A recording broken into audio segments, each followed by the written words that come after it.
We know that having people feel welcome when they come here, have the right support mechanisms in place to support them as they come to town is extremely important for us. Well, we took a proactive approach in Olds because we wanted to make sure that the newcomers that were coming to Olds really felt that they were a part of a community rather than having to do everything on their own. And a lot of times newcomers come in, they tend to stick with people that they know, the people that come from the same countries that they're coming from, and they don't venture out into the community. And then the people that have lived here all their lives have cultural barriers that they need to jump over, that we wanted to be proactive and educate people ahead of time. At the library, the initiatives that we started by being part of the Welcoming Inclusive Communities Committee, the WIC Committee, is multicultural family literacy kits. We have a newcomer's guide to Olds that we've put into practice, as well as a multilingual collection. The family literacy kits are designed for people who are trying to learn English, as well as families who are maybe trying to learn another language like Spanish.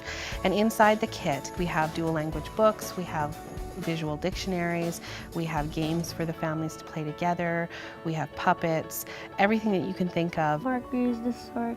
My son, when he came here, he was around 5 years of age, and because he has moved in from a different country where English is not his first language.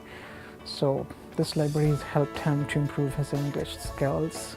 You better that too. I'm presently pursuing my career as a pharmacist.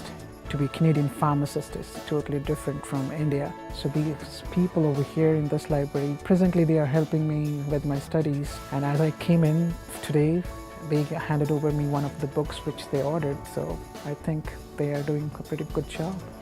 We have our newcomer's guide where people can come and get information about health services, just all local places that they might need to contact when they come into town. Evening. The Mango Learning software is a great little program. It's great for people wanting to learn another language if their first language is English, as well as people who are from another country that have maybe their first language is Spanish or even Dutch or German. We have people come in for an hour once a month, and they can go through the Mango system, and they can learn a second language if they like. They come here to get started and get set up and kind of get an idea of how the system works, and then they can go home and continue with their courses, or they can come back and use our free computers. We decided to do the cultural cafes this summer by partnering with CARE, just to have them bring in some people from different countries that have moved here and talk about their experience as a newcomer and the process of becoming a resident or a citizen of Canada. So it's important to inform the public, for the public to be somewhat prepared, because there might not be a lot of immigrant population in some of these communities right now. So the more proactive that we can be, the better. I think the municipality plays an important role in the programs and events that we set up here, and without them it would be really hard to sort of get people together.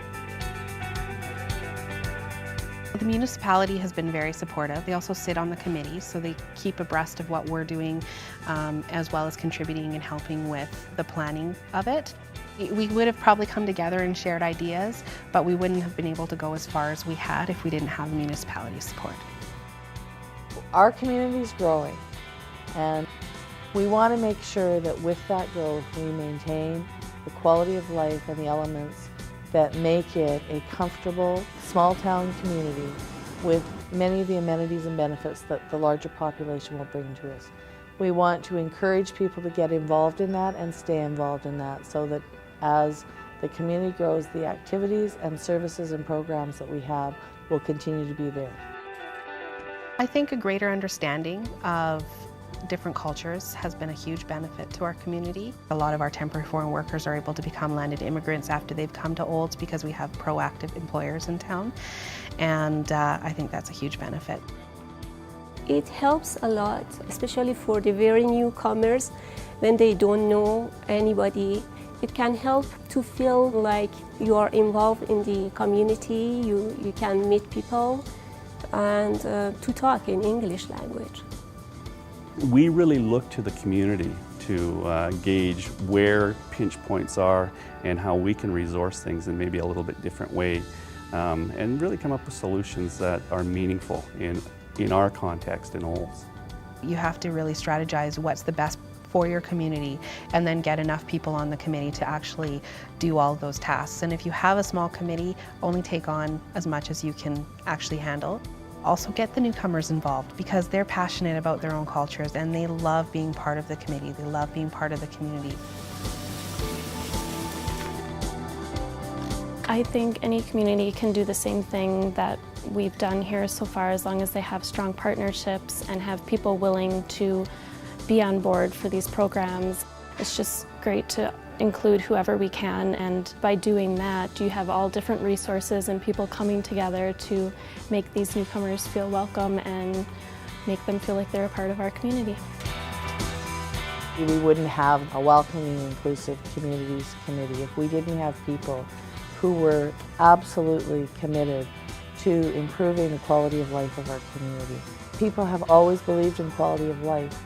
These kinds of programs support helping us achieve that.